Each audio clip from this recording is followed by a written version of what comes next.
Hello students, welcome back to the computer science class.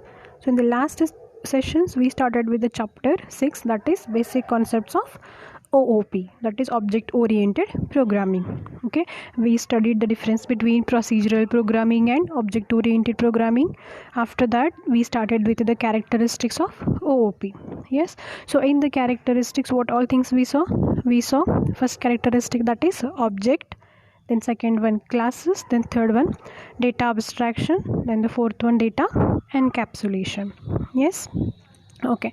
Now next, moving on to the next characteristics of object oriented programming, that is inheritance. Okay, that is nothing but inheritance. So see, what is inheritance? It is nothing but a process of forming a new class. It is a process of forming a new class from an existing class. Okay, already जो class है उस class को use करके हमें क्या करना है, एक न्यू क्लास को फॉर्म करना है. सो इसको हम क्या कहते हैं, inheritance. So what is inheritance? It is nothing but process of forming a new class from an existing class is known as inheritance.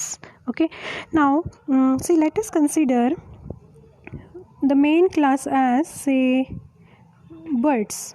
Okay, birds is one class. So birds can be flying birds, yes, agree, and some of the birds can be non-flying birds, yes or no? Some birds can fly, some birds cannot fly. But whether it is a flying or non-flying, both are birds only, right? Yes. So main class is which one? They belong to a class birds. Okay, so further what I can do, I can derive from the birds flying class, and one more is non-flying birds class. Yes. What are the common characteristics of the birds? Yes, so birds can have eyes. Okay, they can have a nose, they can have ears, like that. These are the common characteristics of the birds. Then what about the flying birds? Yes, flying birds, what is the extra characteristics here? They can fly. Yes, they can fly. But what about the non-flying birds? They cannot fly. Yes, that is the difference. Yes, but all flying and non-flying birds belongs to a category bird. Yes, means some of the characteristics of the common birds will be there in the flying birds as well as in the non-flying birds. Though the flying birds have their own characteristics, such as they can fly, okay, but non-flying birds will also be having some of the characteristics of birds because they belong to the same class birds. So non-flying, what is the characteristics here? Extra characteristic, they cannot fly.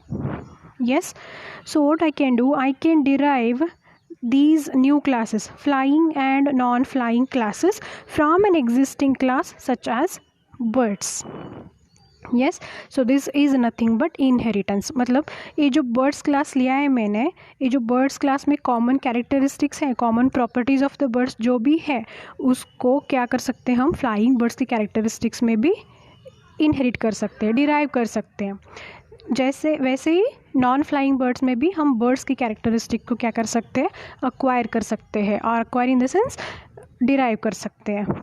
yes, so this is nothing but the concept of inheritance. Means some of the properties from this bird, that is a main class, or this bird class is also called as a base class. From this base class we can derive not only base class, this is also called as a super class. See here, this birds class is also called as main class or a super class or a base class. Okay, so from this base class what we can do, we can derive new classes such as here flying and non-flying. Okay, this flying and non-flying are called as subclasses or derived classes. Yes, so understood the concept of inheritance. Yes, so what is inheritance? It is a process of forming a new class from an existing class is known as a inheritance.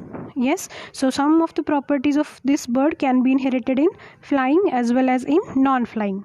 Along with the characteristics of the birds, commonly this flying can have its own characteristics such as a flying, a non-flying, birds can have its own characteristics, such as they will not fly. Yes, they can have their own characteristics, their own data members, their own functions along with this main class bird. Yes. Okay. So as I said, what we can do in inheritance, the objects of one class can acquire, means they can take the properties of another class through inheritance. As I said, flying and non-flying, these two subclasses can acquire or they can take the properties of common birds. Yes. Okay, then the existing class is known as base class. Birds main class was there, right? That class is known as a base class. The new class is known as a derived class. As I said, that flying and a non-flying, these two classes are known as a derived classes. Next, so using this inheritance concept, what is the advantage for this OOP? That is, what we can do, we can reuse the existing code. Means what the characteristics of the birds are there, main characteristics. So common bird characteristics will be there along with their functions in the birds class only. So those functions we need not to declare or define once again in the flying class separately or once again in the non-flying class separately. What we can do, once we write the code for those functions in the base class birds, we can directly use that in our derived classes. Okay, that kind of mechanism is there in the OOP. Okay, so means what, once we write those functions, then it is over. Need not to write it again and again in the derived classes. We have defined that class in a base class, means we can directly call that function from the derived classes also. Directly मैं क्या कर सकती हूँ, अगर मुझे एक function चाहिए जो बर्ड्स की क्लास में जो कॉमन फंक्शन है, उसको मुझे डिराइव्ड क्लासेस में यूज़ करना है, फ्लाइंग क्लास में और नॉन फ्लाइंग क्लास में यूज़ करना है, तो मैं क्या कर सकती हूँ, डायरेक्टली उस फंक्शन को कॉल कर सकती हूँ. कोड को फिर से लिखने की ज़रूरत नहीं है, जो भी बर्ड्स क्लास में है उसको मैं क्या कर सकती हूँ, डायरेक्टली यूज़ कर सकती हूँ, कॉल करके डायरेक्टली मैं यूज़ कर सकती हूँ. Okay, this is the concept of inheritance which provides the idea of reusability. एक बार जो लिख गया सो हुआ, उसको हम क्या कर सकते हैं, रीयूज़ कर सकते हैं, फिर से वही कोड को यूज़ कर सकते हैं, दोबारा लिखने की ज़रूरत नहीं है. ओके, जस्ट कॉल करना है और उसको यूज़ करना है. This is nothing but idea of reusability. So main advantages of this inheritance property or characteristics is that we can reuse the existing code. Yes. Okay, see, the derived class shares some properties of the base class. Okay, as I said, it is sharing some of the properties. It can be anything. It can be a member data or it can be a functions. Okay, therefore a code from a base class can be reused by derived classes. Yes, so in addition to this, the new class may combine features from two different base classes also. Yes, so not necessarily a class should have only one base class, it can have another base class, so the properties can also be derived from the another base class. Okay, so in detail about this inheritance we will be studying in a further chapters. So you have a chapter called as inheritance, so that we will see later. Now understand the concept. What is inheritance? It is nothing but a process of forming a new class from an existing class is known as inheritance. So in your examination this question can be asked, what is inheritance? Okay, so you need to write, it is a process of forming a new class from an existing class. Okay, next, another characteristics or OOP is overloading. So what is meant by overloading? It is nothing but overloading allows objects to have different meaning. Objects to have different meaning depending upon the context. Okay, overloading means it is allowing objects to have a different meaning depending upon the context. Context can be, it can be an operator or it can be a function. Okay, so let us take an example, 2 plus 2. Okay, 2 plus 2, consider 2 as one object, this 2 as another object. What will be the output? 2 plus 2, we all know it is a 4. Okay, so now this A, B AB, this is a string, plus what I will do, I will write CD. AB plus CD, what will be the output? It will be ABCD. You remember the concept? Last year we have studied characters and strings. Okay, so when we combine two different strings, AB is one string, CD is one string, so when we combine these two with this symbol, it is called as what? String concatenation. So what will be the output? The output will be ABCD. It will combine these two AB and CD strings and it will give us output as ABCD. Yes, so have you observed here, operator is here, which one? It is a plus. So when I use this operator with these numbers, so what output I am getting? It is adding those two numbers. Yes, it is not giving us 2 2. Yes, it is giving what? Arithmetic operation, that is addition operation. So we are getting output as 4. Yes, but when I use the same operator with the strings, what output I am getting? I am getting the concatenation or the combination of this A, B and CD. Yes, means what? This plus operator behavior is different here, this operator behavior is different here. Operator is same, एक ही operator है, लेकिन उसका behavior यहाँ पे क्या है? A दो number को add कर रहा है और A क्या कर रहा है? दो स्ट्रिंग्स को कंबाइन कर रहा है. हाँ, मीनिंग क्या है यहाँ पे? डिफरेंट है. This is nothing but overloading. This is called as operator overloading. This plus is a operator, right? So this is called as operator overloading. So understood the meaning of this. So overloading means it will allow the objects to have different meaning depending upon the context. Yes, so similarly one more type of overloading is there, that is a function overloading. Last year we have studied functions, you remember? Yes, so how can we write the function? Say int add. What I will do here, int add, I am going to add say int a comma int b. Yes, int a comma int b. Similarly I am going to use the same function name, int add int a comma float b. Yes, you remember what is this? I am using a function, that function name is add. Okay, then another function name is what? Add. Means both functions are having what? They are having the same name. Both functions are having the same name. Yes. Okay, see, but see this, what is this? These are what? These are nothing but arguments. It has two arguments. One is of type integer, another is also of type integer. But see, this add function is having one integer argument and one more floating point argument. Yes, here it is a integer, here it is integer, fine, but here it is integer and here it is a float. Means argument type is different. Int and float are what? These are the data types. Hope you remember this.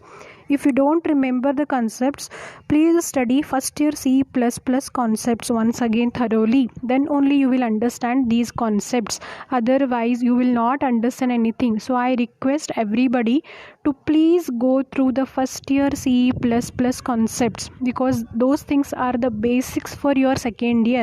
If those things are not clear, then you will be not able to understand the second year C++ concepts. Okay, if you have any doubts, you can ask me or you can message me. Okay, I am ready to answer you. Okay, now coming back to the concept, I am telling about the function overloading. So what is the function? Here it is add, here it is add. Means both functions are having the same name. Here the function name is add, here is also function name is add. But see the argument, here it is int, here it is int, fine. Here it is int, here it is float. So this int is different and this float is different. Yes, so what I am doing here, I am overloading this function int add int a int comma b with a different argument, that is float b. Yes, so means I am making the same functions to take different type of arguments. Yes, this is int, this is what? Int float. Int and int float both are different, right? Means what I am making the same function to have the different type of argument. Not only different type of argument, what I can do, I can have int a comma float b comma float c. Like this also I can have.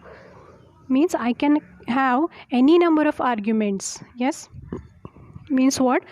A same function can have different number or different type of arguments in the programming. This concept is called as overloading. Means we are overloading the same function, we are giving more work to the same function with the different values or different type of arguments or different number of arguments. This is called as function overloading. Okay. Now see, as I said, there are two types of overloadings, namely first one is operator overloading, second is function overloading.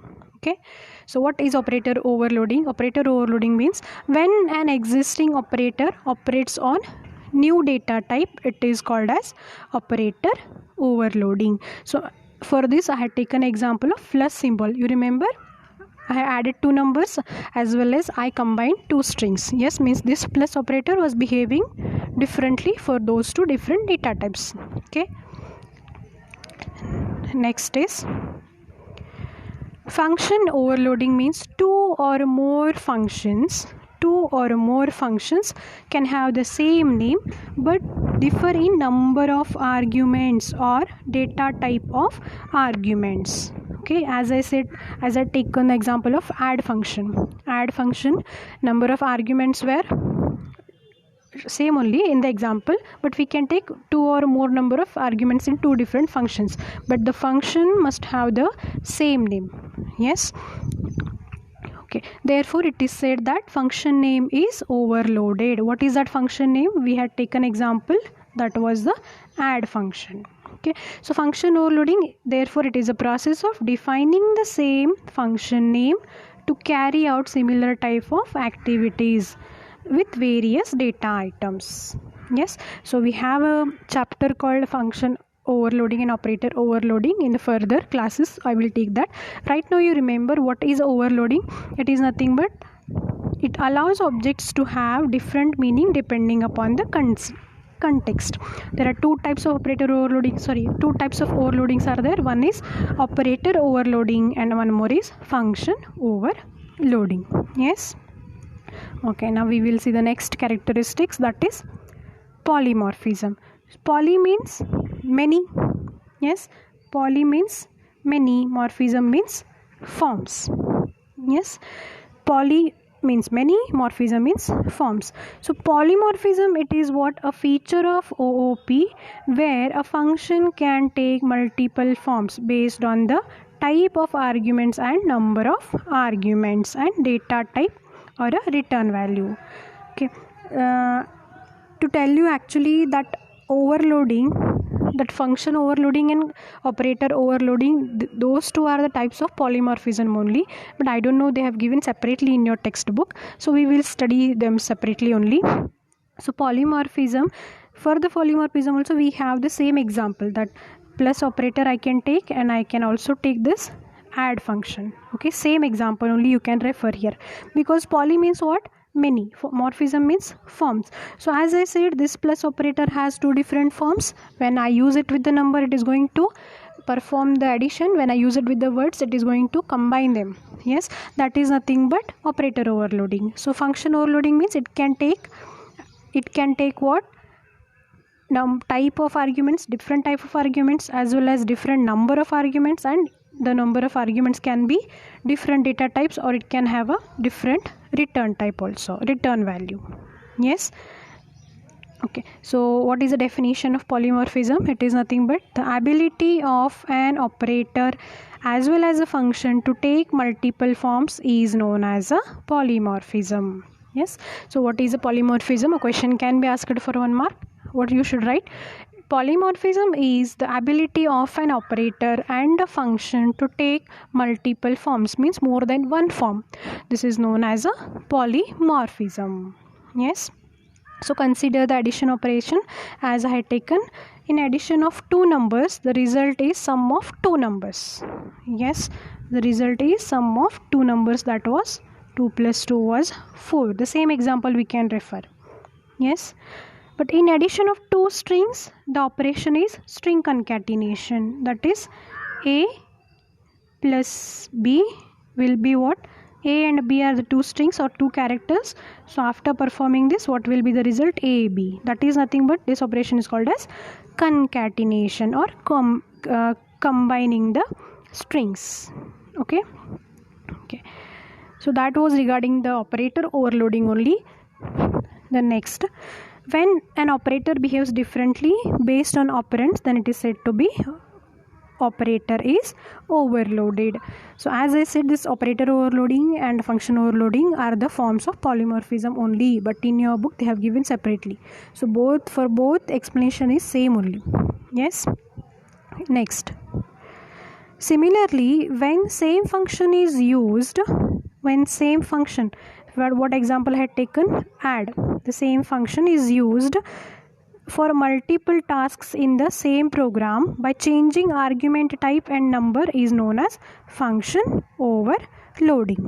Okay, I hope you can understand what I am trying to say.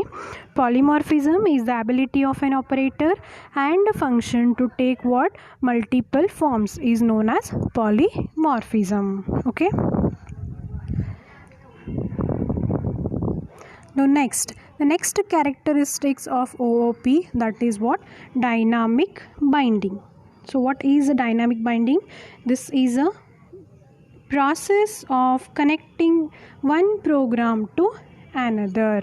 Okay, dynamic binding in the sense it is nothing but a process of connecting one program to another, or one source code to another, or it can be one function to another. Yes, so this binding means code associated with the procedure call is known only at the time of program execution routine. Means what is the code associated with your procedure call? Procedure call can also be called as function call. Okay, what function you are calling and what is there in that function, okay, that will be known only at the execution time. Okay, only at the run time only.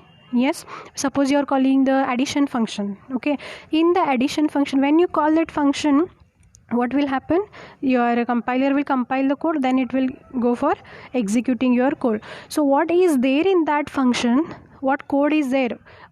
Addition you have written for adding numbers or strings, that will be known only at the execution time. Yes, so what is dynamic binding here? Dynamic binding is the process of connecting one program to another. Yes, definition can be asked in the examination for 1 mark. Define dynamic binding. What you need to write? Dynamic binding is a process of connecting one program to another program. Yes. Next characteristics is message passing, or a message passing is the last characteristics of OOP. So what is a message passing? Okay, in OOP, processing is done by sending messages to object. Okay, a message for an object is what? It is nothing but a request for execution of a procedure. Means what? It is a request for the execution of procedure, or procedure in the sense request for execution of a function or any method. Yes, so the request will involve what? A function or a procedure in the receiving object that generates what? The desired results. Okay, so when you are calling a function, that time what you are doing? You are sending some data. You are sending some data along with that function, and the receiving object will receive your data and it will perform the calculation or assignment operation, whatever is there in that function, and it will give the result. So what this message passing involves? It involves specifying the name of the object, the name of the function, okay, and the information to be sent. Let us take an example. What they say, message passing involves specifying the name of the object. So consider student. Student is one class. Yes, I will create an object of the student, say S1. Okay, so STU student is considered a class. Okay, so S1 is the object of the class. S1 in the sense student 1. Okay, student 1 is an object of a class student. Okay, so what I want name of the student. So what I will do, I will call one function. So how can I call the function? That is, I have to use a name of the object, that is s1. Okay, then I have to use this operator dot. Okay, then the function name. Okay, then the function name, what is that? Say get is one function. So what I have to do, that is a function. So what I have to do here, I have to pass the information s1 dot get what I want a name. Like this, what I will do, I will pass. So this is called as message passing. Okay, this is called as what? Message passing. Okay, so in message passing, what it involves the object and the function name and the information to be sent. Okay, so when I send this kind of information, what will happen? This name will be transferred to where? The control will go to the function get, like this. So how can I do the communication? That is through the message passing in object oriented programming.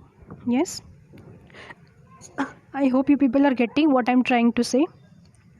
So till now, what we saw in this chapter, one main important 5-mark question, that is a difference between procedural programming and object oriented programming. Yes, next we started with the characteristics of object oriented programming. We saw how many characteristics? We saw 9 characteristics of object oriented programming. Yes, so which are those 9 characteristics? Objects, classes, data abstraction, data encapsulation, inheritance, overloading, polymorphism, dynamic binding, message passing. Out of these 9 characteristics, they can ask any 2 characteristics for 2 marks in your annual examination, or they can ask any 5 characteristics in your annual examination for 5 marks. And this question will be 99% compulsory question. And this chapter is easy, it is completely theoretical. Yes. Okay, so I hope you are getting. So in the next session, we will study advantages, disadvantages and applications of OOP. Yes, thank you.